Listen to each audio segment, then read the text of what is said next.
Have you noticed something lately?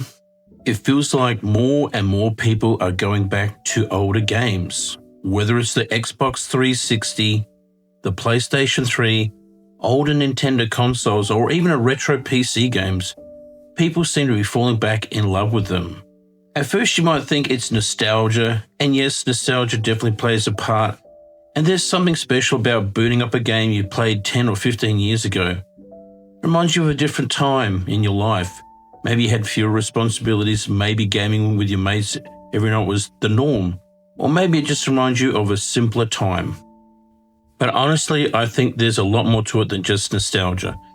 Let's talk about the cost of gaming today. A brand new AAA game here in Australia can easily cost you over $100. Sometimes deluxe editions are pushing $150 or even $180. That's a lot of money, especially if you're working full-time, paying the bills, supporting a family, or trying to make every dollar count. Then you've got the consoles themselves. A PS5 or an Xbox Series X isn't exactly cheap nowadays. And if you're a PC gamer, well, graphics cards, processors, and the memory right now, it's all the other upgrades can quickly add up to thousands of dollars. Gaming has now become a really expensive hobby. And now compare that with older generations. You can now find an Xbox 360 or a PS3 for a fraction of the price. Check Facebook Marketplace, Cash Converters, CEX, garage sales, or local second-hand stores, and you will find consoles that still work perfectly well and for under a couple of $100. The games are even better value. Some Xbox 360 and PS3 games can cost less than a cup of coffee, $5, $10, or sometimes even $1 or $2 if you're lucky. For the price of one brand new game today, you could walk away with 10 or 20 classic games. That is incredible value. And here's something else I think people have started to realize.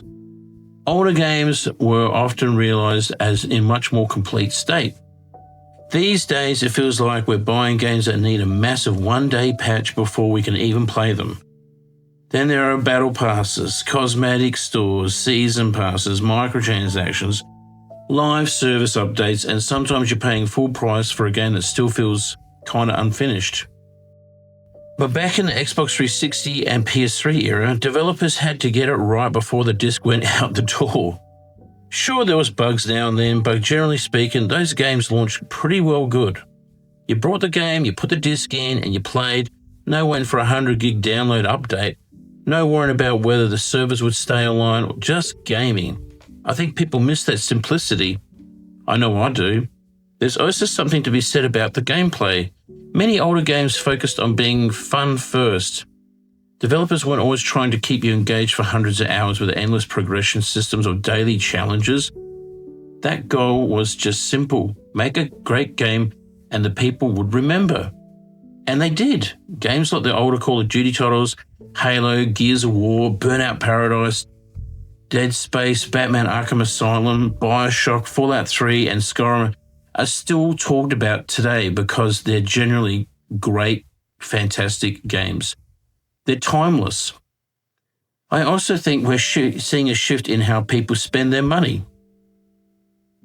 The cost of living has gone up, especially after COVID. People are thinking twice before dropping over $100 on a new release. They might only keep their attention for a weekend or two. Instead, they're looking at shelves full of older games and realizing just how much quality is sitting there waiting to be played. And maybe this is the biggest reason of all. A lot of us have massive backlogs. I know I do. We bought games over the years that we never really actually finished. Maybe life got busy, maybe work got in the way, maybe the next big release distracted us. I know it has with me.